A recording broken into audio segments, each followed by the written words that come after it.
안녕하십니까. 이커리의 컨텐츠 연구실장입니다. 오늘은 우리가 면접장에서 주의해야 할 말들에 대해서 한번 살펴보도록 하겠습니다. 자, 어떤 것들을 주의를 해야 되냐. 5가지가 있는데요. 첫 번째는 저번에도 말씀을 드렸지만 면접장에서 지나친 간절함을 어필하려는 행동을 하지 마세요. 그 간절함, 우리가 이 회사를 굉장히 오래 지켜봐왔고 이 회사가 아니면 안 되고 이 회사가 굉장히 내 인생의 어떤 목표가 된다, 뭐 이런 식의 태도는 자소서에는 괜찮아요. 근데 면접장에서는 되도록이면 지양을 하는 게 좋아요. 왜냐, 면접관도 면접자를 볼 때 일단 기본적으로 의구심을 가지고 봐요. 이 사람을 잘못 채용을 하게 되면 본인한테 직접적으로 피해가 올 수 있기 때문에 의구심을 품고 상대를 바라보기 때문에 이 사람이 지나치게 뭐 과하게 행동을 하거나 표정이 과하고 행동이 과하고 말들이 과하면은 의구심을 가져요. 이 사람은 뭐가 부족해서 이렇게 과하게 어필을 하려고 하는 거지? 라는 의구심을 불러일으키기 때문에 가치 증명이 굉장히 좋지가 않아요. 그래서 간절함을 드러내지 마시고 그냥 담백하게 내가 준비한 말들을 하고 온다라고 생각을 하시고 면접을 접근하시는 게 좋을 것 같습니다.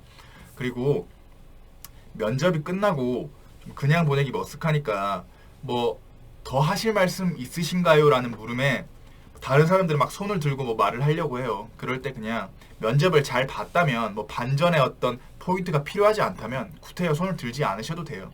그냥 그렇게 표정을 일관되게 유지하시면서 면접을 잘 마무리하시면 될 것 같고, 두 번째는 논쟁. 자, 면접은 토론이 아니에요.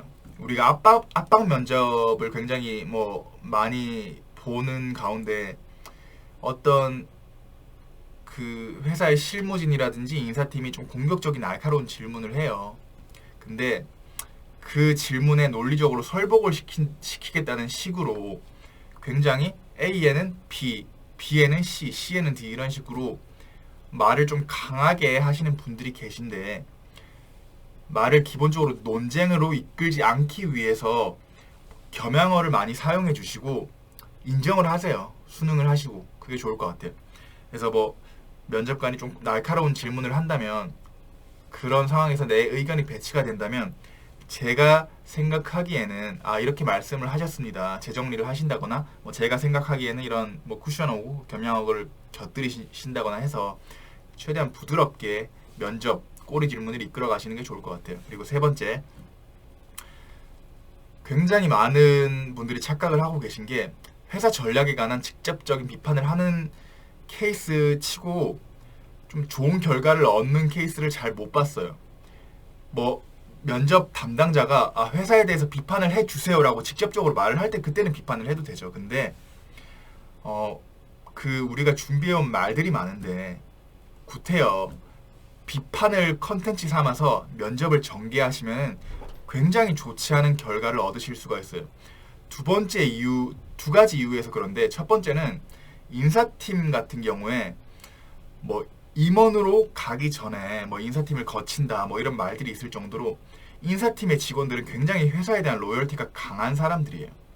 근데 회사의 전략에 대해서 비판을 한다거나 회사의 미래를 어둡게 묘사를 하게 된다면 어떤 그들의 감정적인 부분을 건드릴 수가 있어요.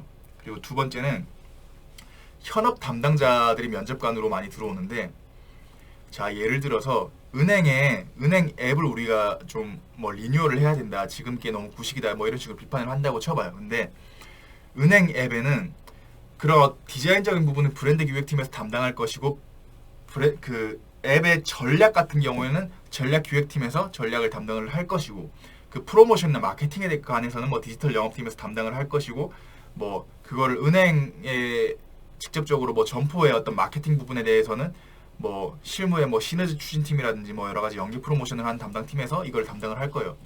그러면 적어도 이 앱과 관련된 그 이해관계자가 회사 내 인원 중에 한 30%가 넘을 거예요.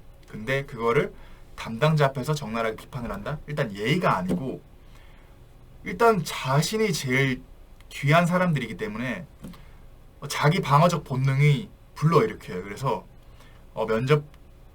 면접자가 굉장히 훌륭하다면 모르지만 좀 별로 그 가중치가 별로 높지 않을 경우에는 배제를 시키는 경우가 있어요. 그래서 회사의 전략에 대한 비판은 뭐 피하시고, 뭐 그리고 뭐 회사가 뭐 좀 이러한 어려운 상황을 겪고 있지만 뭐 내후년에는 좋아질 거고 뭐 회사가 지금 극복하고 있다 뭐 이런 식의 논지는 괜찮아요. 근데 직접적으로 비판하고 그걸로 말을 끝내지 마세요. 굉장히 좋지 않습니다. 자, 그리고 네 번째, 이직을 연상시키는 발언. 최근에 중고 신입들이 많으시죠. 1년 정도 근무를 하고. 자, 이것도 똑같이 중고 신입 같은 경우에는 회사에서 경험이 있다고, 경력이 있다고 1년 정도 경험 가지고 결코 가점을 주지가 않아요. 그래서 뭐 자소서에 만약에 자기가 그걸 기재해서 뭐 면접관이 물어본다면 상관없지만 자기가 중고 신입이라고 개인적으로 말을 안 하셨으면 좋겠어요. 왜냐면 인사팀의 어떤 그 업무 평가 척도에는 리텐션 레이트, 신입사원의 리텐션 레이트라는 게 있어요. 그건 뭐냐면 신입사원이 뽑아놨는데 얼마나 많이 퇴사를 하냐 이거를 가지고 그들의 업무 평가를 매겨요. 근데 뭐 지원 동기를 물어봤는데 뭐 연봉이 좋고요, 복지가 좋고요, 뭐 이런 식으로 말을 해버리면은 또 굉장히 의구심을 불러일으키죠. 아, 이 사람 금방 그만둘 사람이 아닌가? 회사는 기본적으로 곧 떠날 뭐 스타트업 기업 같은 경우나 뭐 경력직 채용은 다르겠지만 신입사원 면접 같은 경우에는 뭐 굉장히 뛰어난 수재를 뽑아서 뭐 회사를 뭐 200% 성장시키겠다 이걸 원하지 않아요.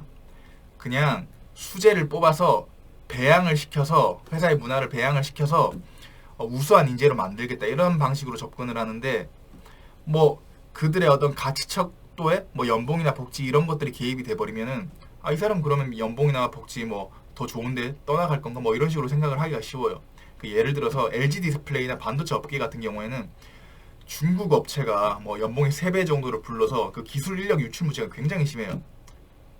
그러니까 뭐 중고 신입이라든지 뭐 퇴사를 뭐 이렇게 뭐 좀 했다는 식으로 언급을 한다든지 뭐 이직에 대한 물음에 있어서 뭐 연봉, 복지 이런 걸 언급한다든지 뭐 이런 식으로 자기가 뭐 회사에 대한 그 뭐 역량적으로 어필을 하고 싶어서 역량을 펼치고 싶어서 회사에 지원하는 것이 아닌 뭐 부수적인 원인들에 대해서는 언급을 최대한 지양을 하셔야 돼요. 그래서 네 번째와 다섯 가지는 같은 어떤 맥락으로 뭐 중고 신입을 언급한다든지 뭐 이직을 연상시키는 발언을 한다든지는 안 하셨으면 좋겠습니다. 자, 그래서 예시를 들어보시면은 회사에 대해서 적나라한 비판들은 어떤 것들이 있냐. 은행 앱의 UI UX 디자인을 좀 더 소비자 친화적으로 바꾸고 메뉴 체계를 단순화시켜서 직관성을 높여야 한다고 생각을 합니다. 이런 식으로 말을 하시는 게 적나라한 비판이에요. 그럼 어떻게 말을 해야 되냐? 저는 은행 앱을 조금 더 소비자 친화적으로 바꿀 수 있는 방안에 대해서 한번 생각을 해보았습니다. 같은 말이지만 이렇게 좋게 표현을 할 수가 있잖아요. 감정적인 거슬림 없이 이런 식으로 표현을 하시면 되고, 또 예를 들어서 카카오뱅크와 같은 후발주자의 위협에 맞서 대면 점포에 키오스크를 설치하고 조직 구조를 슬림화해야 된다고 생각합니다. 전략에 대한 비판. 그럼 어떻게 말을 해야 되냐? 아, 지금 그 어떤 비대면 뭐 인터넷 은행 때문에 우리 회사가 조금 위협을 겪고 있지만 우리는 일단은 대면 영업이라는 충분한 강점을 가지고 있고 이 강점 요인을 잘 살려서 제가 은행의 발전에 기여하겠습니다. 뭐 이런 식으로 언급을 해주면 좋아요. 그러니까 말을 훨씬 더 좋고 매끄럽게 할 수 있는 방안이 많은데 그 비판만을 가지고 컨텐츠로 삼지 않으셨으면 좋겠습니다. 자, 그리고 아까 말씀드렸듯이 두 번째 논쟁을 피하는 방법에 대해서, 자, 하이트 진로에 우리가 지원을 해요. 그러면 빅데이터 IT 트렌드에 대해서 공부가 많이 됐다는 생각이 드네요. 우리가 IT적인 부분에 대해서 막 자소서에 많이 써놨어요.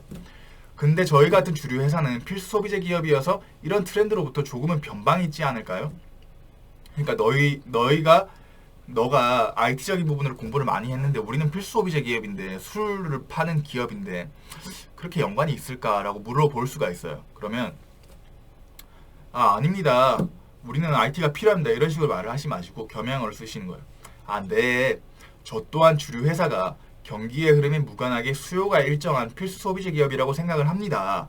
다만 그럼에도 최근 진로이즈백의 광고 바이럴이 MZ세대들에게 큰 반응을 얻은 걸 보면 그 이면에 MZ세대들이 무엇을 원하는지에 대한 치열한 고찰이 있었다고 생각합니다. 회사에 대해서 약간은 칭찬을 해주는 거죠.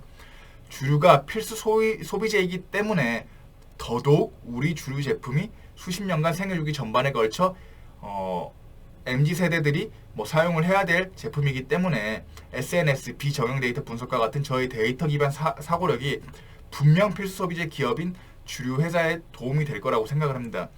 자, 그 면접관이 필수 소비재 기업이라고 언급을 했죠. 그거를 계속 재활용하면서 인정을 해줘요. 인정을 하고 그에 덧대서 자기 의견을 개진을 하는 거예요.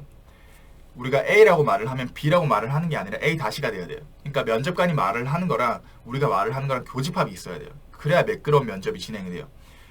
자, 만약에 A라는 말을 하고 우리가 B라는 말을 해요. 배척되는. 그럼 C라는 말이 나오고 D라는 말이 나오고 이런 부분들이 겸양 없이 인정 없이 이런 부분들이 진행이 되는 게 논쟁으로 가기 쉬운 지름길이에요.